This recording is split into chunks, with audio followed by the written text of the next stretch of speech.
આપણું ઝાલાવાડ હોય અને ઝાલાવાડ પંથકનું કવિનું ભજન ન ગવાય તો નકામ હો. આપણા પીપળી ધામમાં અંગૂઠો મરડી ને પીયું ને જગાડિયા ઓ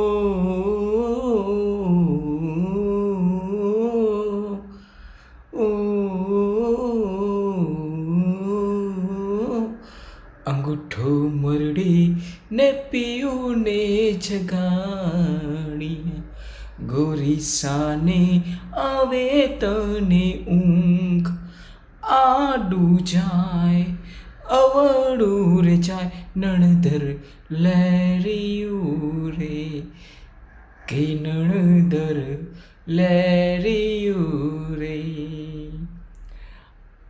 આ ભજનમાં આત્માને ઓળખવાની વાત કરે છે. એને તમે ઓળખો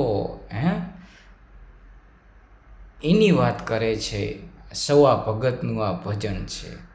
અંગૂઠો મરડી ને પીયું ને જગાડિયા ગોરી સાને આવે તને ઊંઘ આડું જાય અવળું રે જાય નણધર લેરિયું રે કે નણધર લેરિયું રે.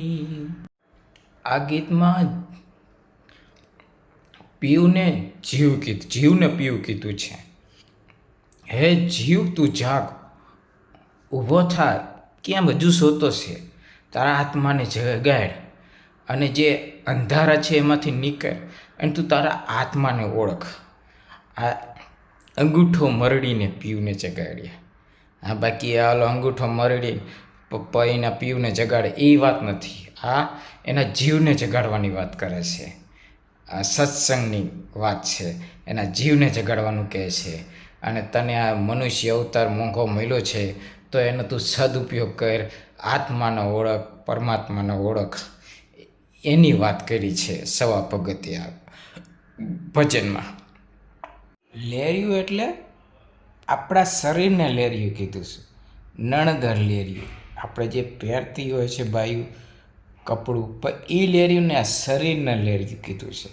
નણધર લેરિયું. આમ બધું આડું જાય અવળું જાય એટલે બધું ઊંધું થાય. ટૂંકમાં જે કંઈ થાય એ ઊંધું થાય. નણધર લેરિયું. અંગૂઠો મરડી ને પીયું ને જગાડિયા ગોરી સાને આવે તને ઊંઘ આડું જાય અવળું રે થાય નણધર લેરિયું રે કે નણધર લેરિયું રે. વર ઠૂઠો ને અળદળ પાંગડો ઓ વર ઠૂઠો ને અળદળ પાંગડો વર કન્યા ને વરવા જાય હરખનમાં નણધર લેરિયું રે કે નણધર લેરિયું રે.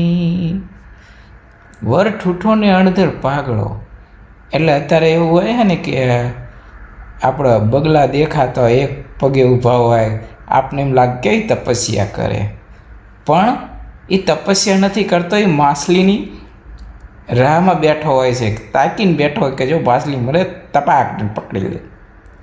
તો અત્યારે વર કન્યાને વરવરવા જાય એટલે બધું ઊંધું થાય. દેખાવમાં સારું હોય પણ એ જે ગુરુ વગરનો નુગરો હોય છે એવી રીતે હોય, મનનો મેલો હોય છે. આ કે ઠૂઠો ને અણધર પાગડો એટલે દેખાવમાં સારો પણ પાંગડો ને એવી રીતે જ હોય. એ અત્યારે બધું દેખાવમાં સારું હોય પણ કાંઈ હોતું નથી.